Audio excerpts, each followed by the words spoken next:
Beyond the newsroom, where untold story is revealed.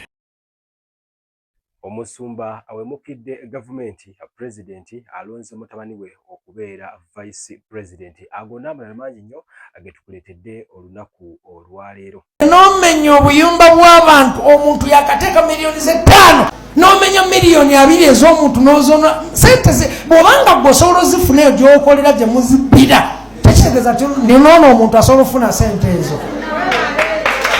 Bino ebikazi bigenda biyomba bino ebisirusiru bibawa sente mugende musiri wali awo biyomba bwani tutuyambye bwe bwanya akola mu gavumenti bwe bwanya akola mu sekanso bwe bwanya yalagidde ebiragiro ebyo. Muzeeyi atalina bigambo biwoomu nga bw'obiwuliddeko mbikusuuniddeko kati nitugenze mpaka omukulembeze ono ebbanga lyonna abaddewo ng'afuga abantu be obumbula. Ono yamu ku bakulembeze abakyasinze okulwa mu ntebe era ebingi byasobodde okuba ng'akola okulaba nga abantu be beeyaguza lujjo. Tuba tugenze mpaka wali mu ggwanga libeera lya West Africa mu ggwanga erya Cameroon. Omukulembeze ayitibwa Paul Biya, emyaka 43 egy'obukulu. Ono agambibwa okuba nti eggwanga lye ajja emyaka gy'asudde okuba nga alifugira. Bwe twogera ali myaka 92 agenda kutambuza guno mwaka abeera mu 93. Eggwanga lino libaze ebbanga nga libeera n'omukulembeze ono wabula badde talina muntu gw'ayita vice president. Ono oluvannyuma lw'okutuula ne bakulu banne baafuze nabo nga bagamba nti eggwanga lino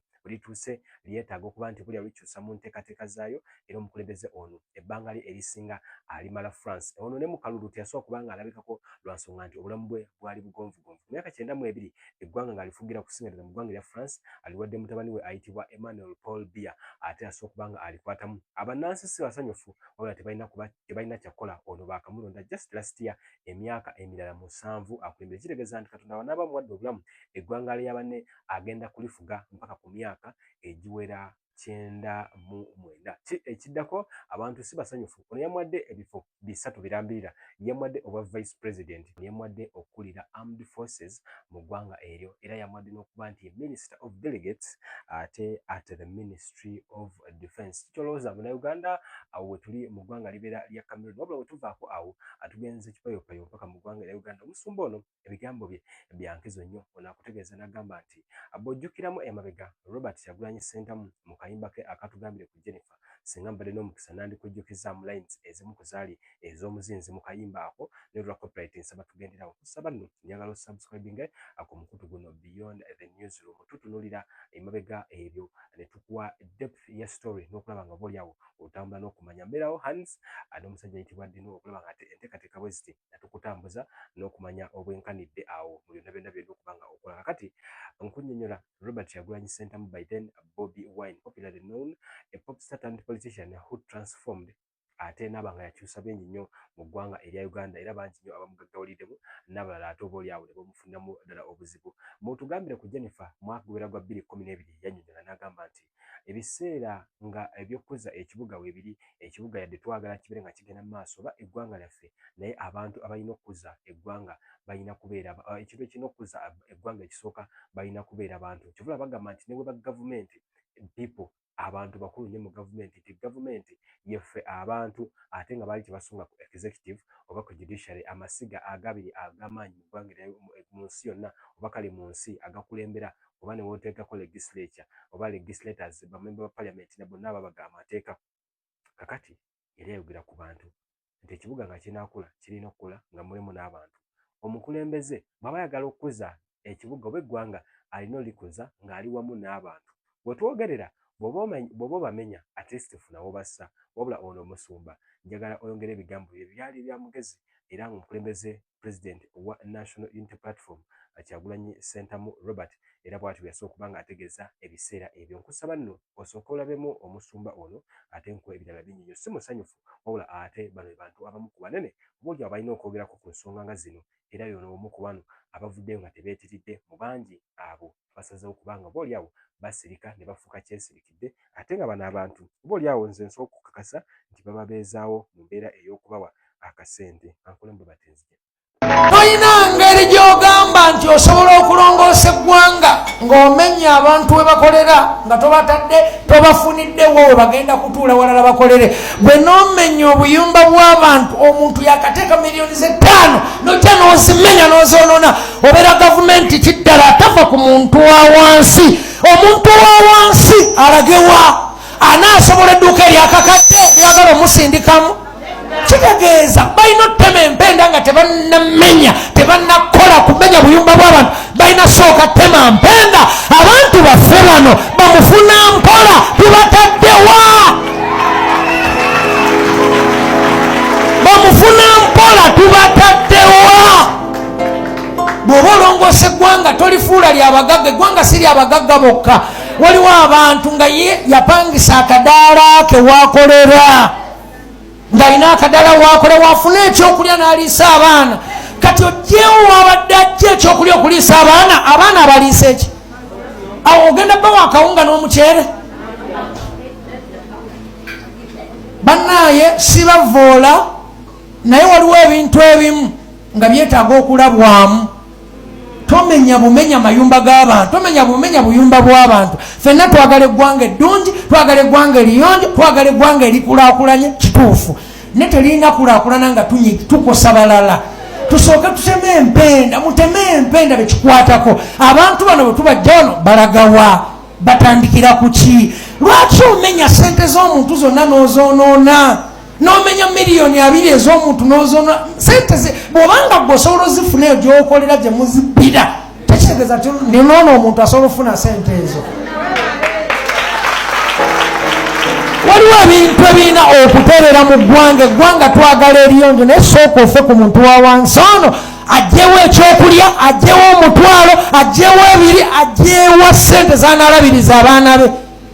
Toleeta buleesi katiiyuula n'ogenda ng'otiiyula ebintu by'abantu. Abantu tebalina ssente, abantu bali bubi. Bwe twogerako nti tujja muteeka mu kkomera naye ng'ate njogera kituufu. Nze naye bansima naye nga njogedde kituufu. Tulina okuba nga ffe bennyini tulumirirwa abantu baffe. Bwe mba nga nina eddoboozi lino Katonda nga yalimpa tufube okulaba nga tufa ku bantu baffe. Tomala gamenya. Oli ataddewo akayumba kakatadde miliyoni 4 ne miliyoni ezo 4 yagenda n'afuna looni mu banka. Ozoomenye kati agenda sasuza kirooni eyo. Agenda sasuza kirooni eyo. Bannange okulowooza kintu kikulu nnyo. Sivuma mulowooza naye okulowooza okukola obukozi bwoti si kirungi. Abantu balina amabanja, abantu banka zibabanja. Ozoosenza akayumba ke, omwana ayokya enkoko okamenya okajjewo tomuwadde kiddako naye yeewola akakadde yeewola miliyoni 2 talina wagenda zijja. Kati bagenda mukwata bamulete ku poliisi ate mwe bennyini mumusibe musalire n'emisango nti nno munyazi oba emubbi. Oyinza okuba nga ogamba otereeza ggwanga kumba oyonoona ki? Oyonoona ggwanga. Kale byonna ebyo byetaaga okubeera nga bikola ki? Bitunulwamu. Katonda nga bw'ali omulamu. Katonda agenda kuyamba abantu abo bassebo ne bannyabo abali mu mawofiisi eyo. Katonda agenda kuyamba abantu abo naye abantu agenda bayamba ate ayisamu mu omukisa. Tagenda bayamba nga mumenya buki? Mumenya. Ndowooza ntegerekese bulungi. Abantu balina okufuna we babeera we bakolera bali mu ggwanga lyabwe. Tolina muyisanga atali wa ggwanga. Tolina muyisanga muntu atali mu nsi ye. Lwaki oba omuyisanga omuddu? Lwaki oba omuyisanga omuntu kugamba atali mu nsi ye? So n'olwekyo fuba okulaba oba bafube okulaba ekikwatako ekintu ekyo bakitunulemu. Nsabye busabi siragira.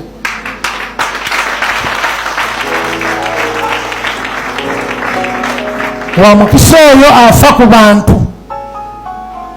Parliament bonna basirika ba honorable ba MP bonna be balonda tebasobola kwogera ku ebyo bintu kubanga gwe mulimu gwabwe era mubba gusasulirwa. Kino bakitegeeza baba ino byogera kubanga gwe mulimu gwabwe era basasulwa ssente okubeera nga bafa ku bantu bannaggwanga. Mu Kampala mu kibuga ky'e Wakiso bwatyo mpaka mu bibuga Mukono wassa Mbale Mbarara yonna abasajja bagenze bajjawo amayumba ag'enjawulo. Ebimu ku bintu ebadde bisinga okubanga byogerwa abantu abo abagibwawo era mwe mwali ebigambo tulabako abakazi abaali bagamba nti Bobi Wine ono ali emabega w'ensonga zino, ekintu ekyewuunyisa buli omu naye nga ate ekiyinza okuba nga kibeera amazima ag'enkobedde agali emabega waakyo nti bano abantu abamu baba bateekeddwawo okulaba nga oboolyawo balina ebifo ebigambo bye bateeka ku bantu oboolyawo nga n'abamu tebasaanidde kubanga oboolyawo babiteekebwako wabula enteekateeka nnyingi nnyo abantu ab'enjawulo bavuddengayo ne boogera era olunaku olwaleero ono y'omu ku bo era njagala naye mukuwe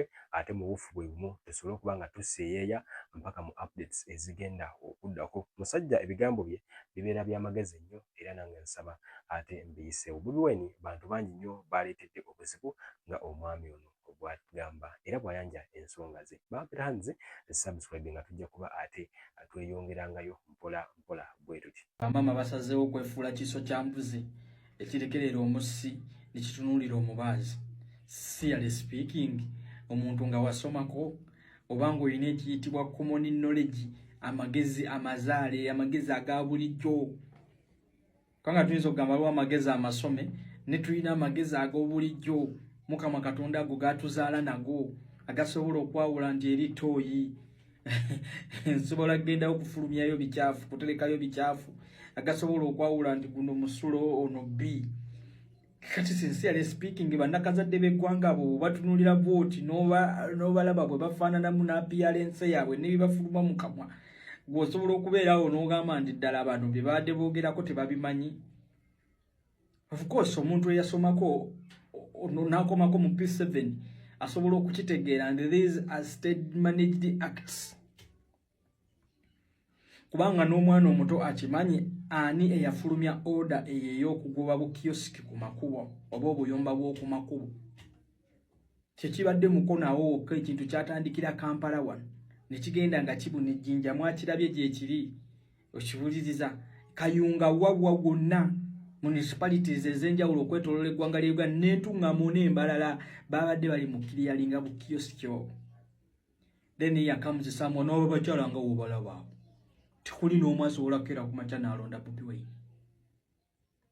Abo nga wobalaba abo be bamu abalya ku ssente za PDM era abo nga wobalaba awo okusinza ku yadde bafulwamu ne badde boogera be babadde balya ssente za PDM era oyo tosobola mugamba nti ekyebiri kino ogenda kulala yajje no Museveni wali oba mulonda omwaka lulu n'atakamuwa. For starters, His Excellency Bobi Wine olwaliwo gw'okowoola tannafulumyako ku trade order yonna tannayisaako ku poliisi yonna wabula ate ye yakola kimu n'akugamba nti genda olonde okuume obanje era n'akugamba nti oneetuulako okyakaabisa kajanja ojja kiwulira. So kati ogenda n'oweebuuza n'ogamba nti oba babagambye nti bwe mutunula mu kamera mutunula mu video muvume Bobi Wine nga we mwagala era mumulaga obusungu obuyitirivu nnyo ekyo we munaakikola akatambira ku General Museveni n'akalabako agenda balekawo ku makubo agenda basonyiwa era bajja bawaayo ne kasente. Ndi wano okubategeeza yabaweeza PDM yatambula nga batuukamu nga bawa akakadde aka PDM era y'omu yali mu kubamenya. Anga yonna gye mukyanolinga n'ogezaako okusiga ekifaananyi nti Bobi Wine yali emabega w'okubamenya obuba okumenya obuyumba bwammwe okubagoba ku makubo ekyo kikyamu kifufululu wefufululu n'omwana wa P7 akimanyi okuggyako nga musasuddwa busasulwa kuyisaawo byammwe naye awatali ekyo ebyo mwefumba bwefumbi mwerimba. Seriously speaking otandika otugamba nti ndi statement nti gwe Bobi Wine wantama kasajja gwe nakoowa omukoowa omuwaaki atutte ki ekikyo kati otunira ebigambo ebifuluma mu kamwa k'ono bikulaga nti oyo amulinako obukyayi obususse kati otayinza keera ku makya naaba nga yamulonda n'omulonda n'amuwa akalulu. So bino enkola eno ebeerangawo gavumenti nejja netekinga up initiative nekola byekoze then ate blame ne shiftingibwa nedda ku bantu abalala. So of course bantu bakusigira ekifaananyi omuntu abeera yagambye ne Bobi Wine era yali mu kutumenya Bobi Wine yali mu kumenya bukiyosiki bwawe iyo abantu yoyo mukyala gwokera ku makya n'omugamba nti twala omwana ku ssomero omwana wakoma bagenda muwawo muwaka beba n'abakyala bemulekera abaana babakolerewo omuwaka ewaka omwana akomyewo okuva ewaka akomyewo okuva ku ssomero akomyewo ewaka agenda kukolawo omuwaka bamugambye omuwaka agenda omukole ne maama nga agenda omuyambako okukola omuwaka omutwe gufaanana gutyo.